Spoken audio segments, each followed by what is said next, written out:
Praise the Lord. हमारा प्रभु यीशु महान और अति सामर्थी परमेश्वर है, उसकी महिमा और स्तुति हो।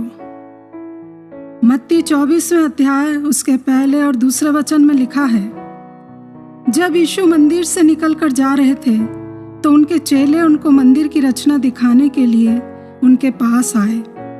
तब यीशु ने उनसे कहा, मैं तुमसे सच कहता हूँ, यहाँ पत्थर पर पत्थर भी न छूटेगा जो ढाया न जाएगा। और समय आया जब यरूशलेम का मंदिर, जैसा यीशु मसीह ने कहा था, रोमन शासकों के द्वारा नाश कर दिया गया।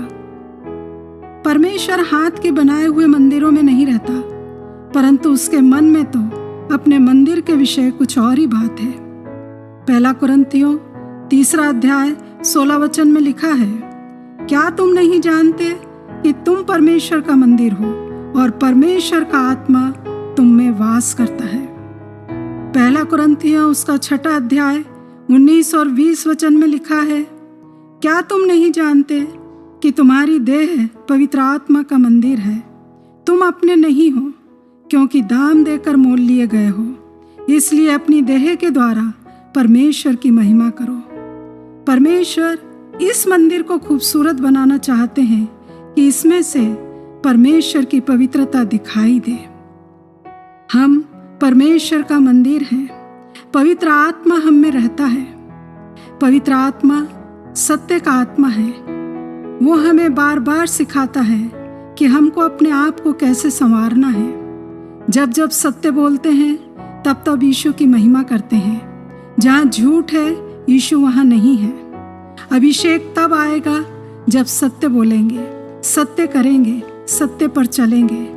पवित्र आत्मा हमारे जीवन की उलझनों को, हमारे जीवन की गड़बड़ियों को एक साथ बाहर नहीं निकालता, पर धीरे धीरे बाहर लाता है। वो हमें उसमें से होकर गुजरने देता है ताकि हम अपने सत्य को समझ सकें, क्योंकि हम दूसरों को दोष देते हैं पर अपने सत्य को नहीं समझते।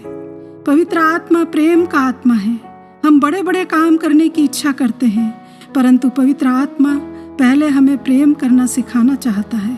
हम परमेश्वर से प्रेम करने की सोच सकते हैं जिसे हमने देखा नहीं, पर उस भाई से प्रेम नहीं करते जिसे हमने देखा है। हम घंटों प्रार्थना करते, वचन पढ़ते, आराधना करते, पर अपने मन को साफ रखना, पवित्र रखना ही सच्ची आराधना है।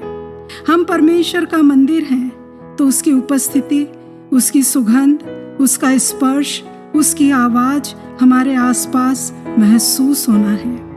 परमेश्वर का आत्मा हम में रहता है तो हमें जांचना है कि हम इसे कितनी गंभीरता से लेते हैं। मुझे पिता, मुझे पुत्र, मुझे पवित्र आत्मा की उपस्थिति चाहिए या नहीं, उसकी धार्मिकता, उसकी पवित्रता चाहिए या नहीं, ये हमारे निर्णय पर निर्भर करता है। तो आइए हम प्रार्थना करें और अपना निर्णय प्रभु के सामने रखें। प्रभु, आज हम निर्णय लेते हैं कि हमें केवल यीशु के लिए प्रार्थना में जीना है। पवित्र आत्मा परमेश्वर का दान है। पिता, हमको पवित्रता में होना कठिन है, परंतु आपसे प्रार्थना है कि आप हमारे लिए ये करें। हमारे विचारों को, विवेक को, अंतःकरण को शुद्ध करें। हमें सत्य पर खड़े होने और सत्य पर चलने की सामर्थ्य दें कि किसी भी दबाव के सामने हम झुके नहीं, किसी के साथ झूठ के लिए समझौता न करें। पिता, हम हर समय योग्य बर्ताव नहीं कर सकते, परंतु आप हमें योग्यता दें। हर समय हम पवित्रता का जीवन नहीं जी सकते। आप ही हमें अपने अनुग्रह में पवित्र बनाएं।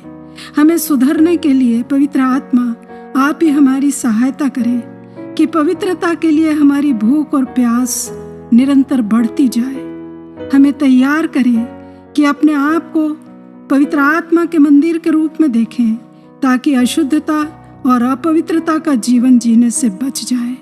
यीशु मसीह के नाम में हम इस प्रार्थना को मांगते हैं। आमीन। फिर आमीन।